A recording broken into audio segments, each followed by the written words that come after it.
11 actresses who have done or are doing major prison time, and the reasons why. Skyler Delon.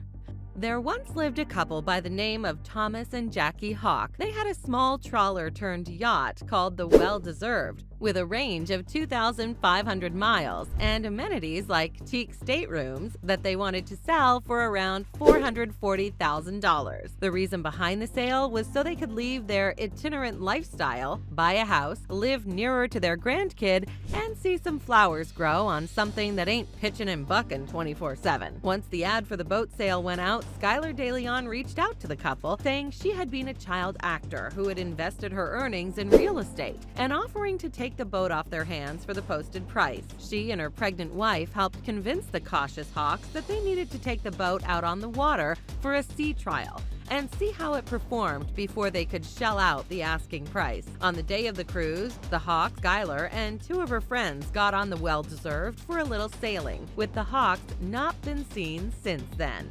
It later emerged that Skyler and friends had fatally attacked and thrown them overboard, but not before the Hawks had been forced to disclose their bank account details and sign over the boat to Skyler. With the Hawks out of the picture, Skyler told everyone who would listen that the boat was hers and was more than eager to repeat the boast and flash supportive documents to the cops who showed up to investigate the disappearance of the Hawks. But the police were no fools and started leaning on one of Skyler's murder-loving friends. This fella couldn't stand the heat and fled to Mexico, only to later return and unburden his soul in such an incriminating manner that the Justice Department had more than enough evidence to charge Skyler Delon and her accomplices with multiple counts of first-degree murder. Of the yachting and murder gang, Delon's then-wife got 2 life sentences without parole and is currently slurping slop in a California prison. Delon herself, who was accused of the murder of the Hawks and another killing, and who had been born male and had legally changed her gender to female in 2019, came up with the excuse that the Hawks had been killed by her and her gang so that she could get money for gender reassignment surgery. Proof of her guilt in the murders she was accused of was so overwhelming that her lawyer didn't waste energy putting up much of a defense. In April 2009, Skyler Delon, who has been credibly described as a pathological liar, was sentenced to death, and she is at San Quentin at the moment. Be sure to stick to the end to see just how Amber Heard survived prison time by the skin of her teeth. If you thought that Skyler Delon story was crazy, wait till you hear this next one. And don't forget to hit that subscribe button so you don't miss out on more shocking prison videos. Shannon Richardson. Given that Shannon's main claim to fame and the actress tag is by appearing as an extra on a few of the Walking Dead episodes, you could say that she has a fascination with death and suffering. Now, Shannon Richardson was facing a bitter divorce from her third husband. Rather than dumping a truckload of salt in his food or pouring ice-cold Mountain Dew in the fuel tank of his truck, she decided that she would rather set him up and make it look like he had mailed death threats in ricin-laced letters to then POTUS Barack Obama, then New York Mayor Michael Bloomberg, and another fella running a nonprofit. All went according to plan, and the unlucky husband was hauled in for questioning and grilled to a degree that might make a Thanksgiving turkey blush. But the Army vet ferociously insisted on his innocence. The confused cops then beamed their searchlight on Shannon Richardson and began uncovering incriminating evidence. Her story began to unravel, and she first told the cops that her husband had forced her to mail the letters before fessing up. In June 2013, she was indicted and charged, and in November of that year, she signed a plea bargain that helped her avoid being charged with very serious stuff that could potentially put her away for life. In 2014, she was convicted on one charge, given an 18-year sentence, fined $367,222, and is currently subject to 5 years of supervised release. November 2028 is her projected release date, and the zombie apocalypse might be here by then, which, given her experiences on the set of The Walking Dead, should make her feel very much at home. Zara Python. In 2015, Zara Python, along with her husband, was convicted of the sexual assault of a couple of girls who had been groomed and dreadfully taken advantage of. The two misbehaving lovebirds had been charged with sex crimes that were committed from 2005 to 2008, with 14 counts being used to hit them over the head with. They were remanded into the tender care of their jailers by a Nottingham court, which had also slammed Zara's husband for being the driving force behind the abuse. And although Zara Python was 37 years old at the time of her conviction and an adult several times over who presumably knew her right from her left, the trial judge held that it was her unreasonable love for her husband and need to make him happy that had resulted in her being brought before the court for sentencing. Reportedly, when first arrested and asked by the cops to respond to the allegations of abuse by the underage victims, Zara lambasted the whole thing as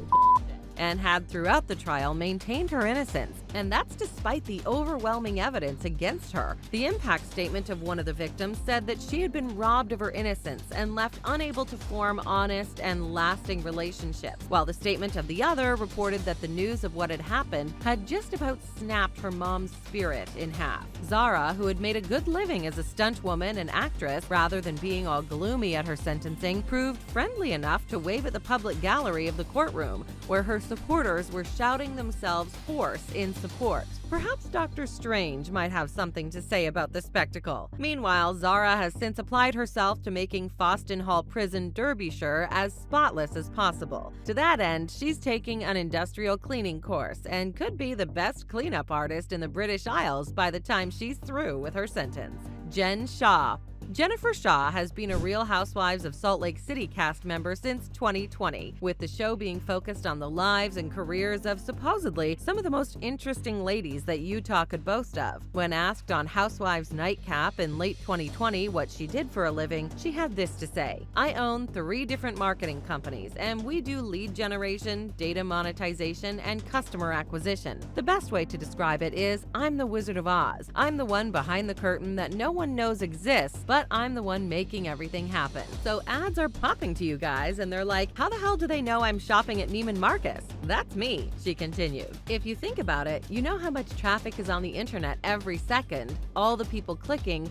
I'm making money on every click. Anytime you click on anything, I'm getting some money. I think because I've been blessed to be successful with my marketing background and my companies, I've really found a niche within the direct response marketing world. I've been able to branch out and invest in our fashion company, our skincare line, our lash line. I've been able to, people will come to me and I'll invest in their companies. So we've got a lot of different investments, all different kinds of things. I've been able to do it because of what I've been able to carve out, the niche I've been able to carve out in the direct response marketing world. Jennifer Shaw is currently doing a 6-year and 6-month stretch, and very recently celebrated her 50th birthday behind bars. In March 2021, the former Mormon and Stewart Smith, her longtime assistant, who had also been putting in appearances on RHO SLC, were arrested and charged with conspiracy to commit fraud and money laundering, with prosecutors insistent that the duo had run a nationwide scheme that specifically targeted seniors. According to the indictment, Shaw, her assistant, and others from 2012 carried out a wide-ranging telemarketing scheme that defrauded hundreds of victims nationwide, many of whom were senior citizens, by selling so-called business services in connection with the victims' purported online businesses. Jennifer Shaw, who portrays herself as a wealthy and successful business person on reality television, and Stewart Smith, who is portrayed as Shaw's first assistant, allegedly generated and sold lead lists of innocent individuals for other members of their scheme to repeatedly scam. Manhattan U.S. Attorney Audrey Strauss declared in a statement, "In actual reality, and as alleged, the so-called business opportunities pushed on the victims by Shaw, Smith, and their co-conspirators were just fraudulent schemes motivated by greed to steal victims' money." The indictment also says that Shaw and Smith sold website design services to victims who mostly did not even own computers and never intended that the victims of the fraud earn any promised return, nor was any such return made available. Moreover, she sold the contact details of her victims to other criminals who drained these victims till they didn't have a dollar left. With the money gained from the years-long fraud, Jen Shaw was able to live large and show off on RHO SLC. The wire fraud charge had a maximum sentence of 30 years, and the duo faced 20 years on the money laundering charge. But after proclaiming her innocence in public and private and saying stuff like she got played by Stewart Smith and I would not be in this thing at all if not for Stewart, Jennifer Shaw buckled and pleaded guilty to the wire fraud charge, facing a maximum of 14 years behind bars under the terms of the plea bargain agreement. But in January 2023, she was given a 6.5-year sentence. Aby Lee. On the night of June 27, 2010, a very inebriated Aby Lee, who was speeding towards Home and Hearth at almost twice the legal speed limit, crashed into a car that was about to turn into a driveway. The impact threw Aby Lee into a drainage ditch, but did not seriously hurt her. However, it killed the passenger of the automobile she had crashed into and brought the driver nearer to the pearly gates. When the cops and emergency personnel got to the scene, Amy was all giggly, apparently too drunk to realize the consequences of what had just happened and unaware as to how it would permanently alter the course of her life and had permanently altered the course of the life of the family whose mother she had just sent beyond. In December 2010, she was indicted for vehicular assault and aggravated manslaughter, and in November 2012, a jury found her guilty on assault by auto and vehicular homicide charges, and she was given a 3-year sentence that the family of the woman was positively and tearfully horrified at and determined to fight in court. Amy did her time and was paroled in 2015, being served divorce papers shortly after. The story then takes a dark, interesting, and comic turn, with an appeals court deciding in 2016 that her sentence had been too light. In February 2019, her original sentence was changed to 5 years behind bars. Many court theatrics later, Aby Lee was, in September 2020, sentenced to 8 years in jail. And there she is to this day. Julie Chrisley.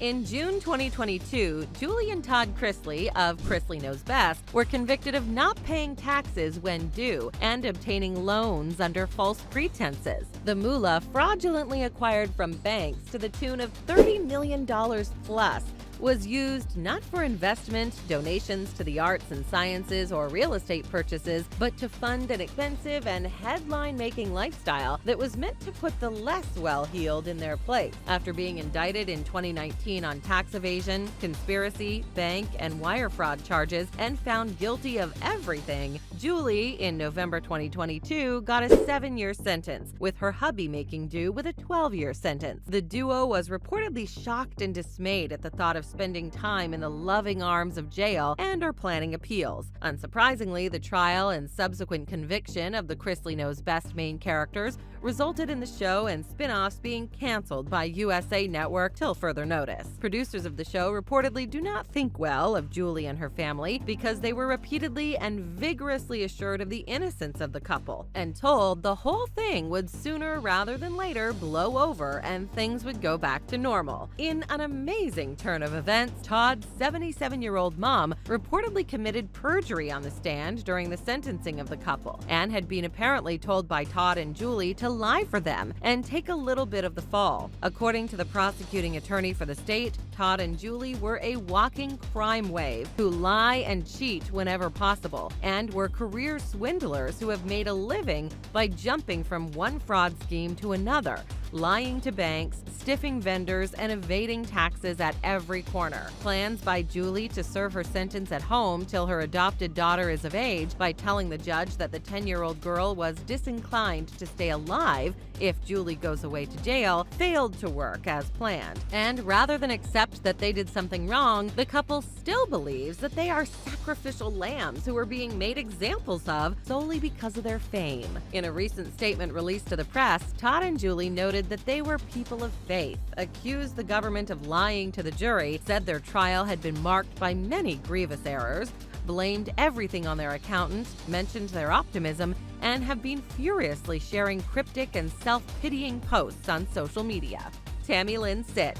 In 2012, the first diva in WWE history, for unknown reasons, decided to focus on getting into trouble. The cops came for her 5 times in a single month, arresting the former pro wrestling manager, ring announcer, and actor in the other questionable industry for offenses like violation of a protective order, disorderly conduct, and third-degree burglary. All that got her 114 days in jail, and she was let loose in May 2013. Tammy calmed down for a while, but between May and June 2015, the cops in Pennsylvania arrested her thrice for driving after severely imbibing. She pled guilty to DUI charges and was given a 90-day jail sentence that she did in rehab. Still, probation violation charges meant that she remained in the slammer till February 2017. Early the next year, and while still on probation for her previous DUIs, Tammy was arrested on 2 separate days for DUI offenses and accused of running from an accident that had been caused while she had been driving while impaired. Upon release, she failed to show up in court to give an account of herself, and on February 27, 2018, was arrested for contempt of court and for being a fugitive from justice. While in the slammer, it was discovered that she had been running from the Pennsylvania justice system,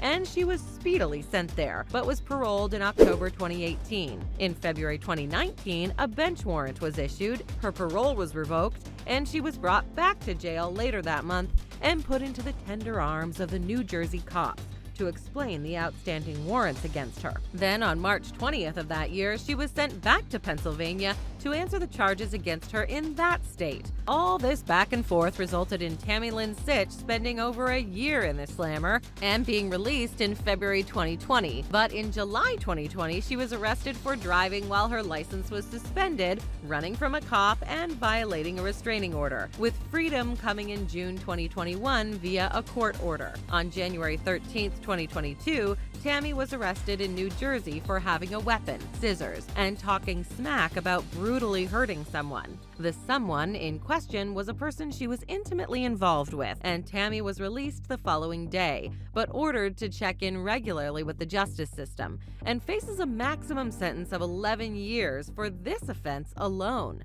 A month later, she was driving drunk in Keansburg, New Jersey, as was her habit, and the cops there arrested and charged her with 11 offenses. The whole rolling nightmare came to its inevitable conclusion when, in March 2022, Tammy, who was high on speed and drunk as usual, with a blood alcohol that was over 3 times the legal limit, plowed into a Kia and took the life of a 75-year-old gentleman. In May 2022, she was hauled in on DUI and manslaughter charges for the March fatal crash, and while initially released on bail, was later deemed too dangerous and returned to the slammer. She faces a maximum of 26 years for this particular crime, and could be subject to other charges in other states. And her lawyer has withdrawn from the case, and as Tammy is broke, she's relying on the good graces of a public defender. Aby Lee Miller. Aby Lee Miller of Dance Moms fame has spent time behind bars, but is not currently incarcerated. She filed for bankruptcy in late 2010 and was owing the tax man nearly $500,000. But life dramatically improved once she was hired for Dance Moms, and she began making wagons of mint Benjamins from the show, her masterclasses, merchandise sales, and that sort of thing. The only problem was that she failed to update the tax man and bankruptcy court about the windfall. She even opened secret accounts to hide all the money she was making. And in 2014, did things like convince her friends to smuggle in the $120,000 she had made on Dance Moms Australia Masterclass, something that was in gross violation of customs and immigrations regulations. 20 indictments for fraud, concealment of bankruptcy assets, customs fraud, and false bankruptcy declarations followed. And in June 2016, she decided to make a guilty plea in return for leniency. In May 2017, Aby Lee Miller was handed a year and 1 day sentence, fined $40,000, and paid a $120,000 judgment, and submitted her DNA sample. She eventually served just 8 months, getting time off for good behavior. Allison Mack.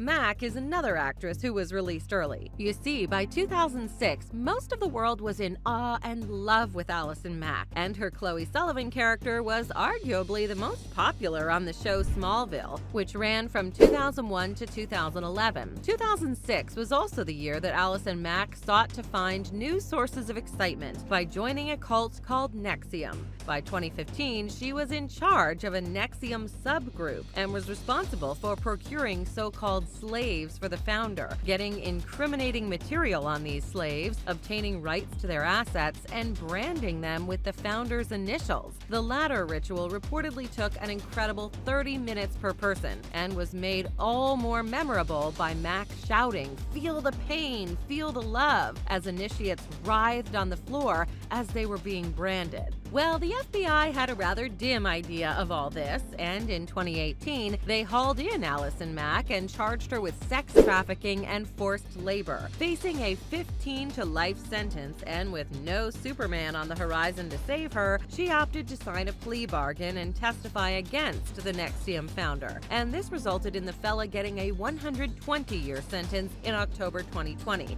that he does not seem to be in a hurry to finish. Thanks to Allison Mack's cooperative attitude and willingness to squeal, she got a slap on the wrist in June 2021, being gifted a light 3-year sentence, along with 3 years of probation and a fine of $20,000. She was released in July 2023 after serving 2 years of her 3-year sentence.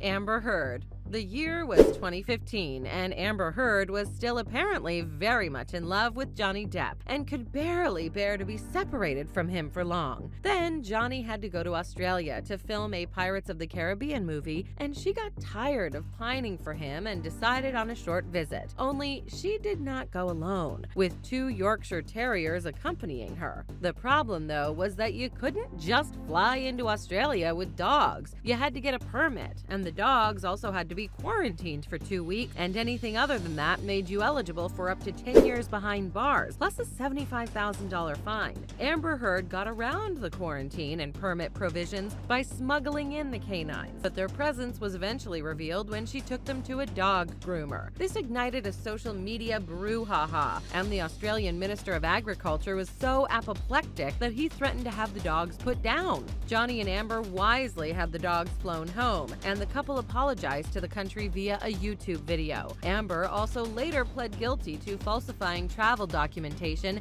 and was to be fined $1,000 if she committed any more offenses in Australia within a month. The whole case seemed to have died a natural death, only to be brought back to life in 2020 when a former employee of Johnny's testified in a London court that Amber Heard had been repeatedly told she couldn't just bring dogs to Australia. But her insistence led to the whole fiasco, and she later pressured an employee to take the fall for falling afoul of quarantine laws. The courtroom confession led to a perjury investigation being opened by Australian authorities, but they eventually decided not to prosecute her 2 months ago. Martha Stewart. Martha Stewart hasn't seen the inside of a jail cell since around 2 decades ago, but that's not going to stop her from being put on this list. In December 2001, she sold off her stock in a firm, and the next day, the value of the stock experienced a 16% decline. It turned out that she had gotten a tip from her broker at Merrill Lynch that the authorities interpreted as insider trading, and in June 2003, she got a grand jury indictment for obstructing justice and securities fraud. In March of the next year, Martha Stewart was found guilty of lying to and obstructing federal investigators and was given a 5-month sentence in a federal penitentiary. She also was fined $30,000. Initially, the SEC settled a civil suit by fining her nearly $200,000, and she was banned for 5 years from serving as the director, CEO, and CFO of any company or being in a role that would have had her auditing and publishing the financial results of public companies. Martha Stewart had this to say in 2017 on a podcast about her experience behind bars. It was horrifying, and no one should have to go through that kind of indignity, really, except for murderers, and there are a few other categories. But no one should have to go through that. It's a very, very awful thing. Click here to see 17 actors currently rotting in jail and the reasons why. See you there.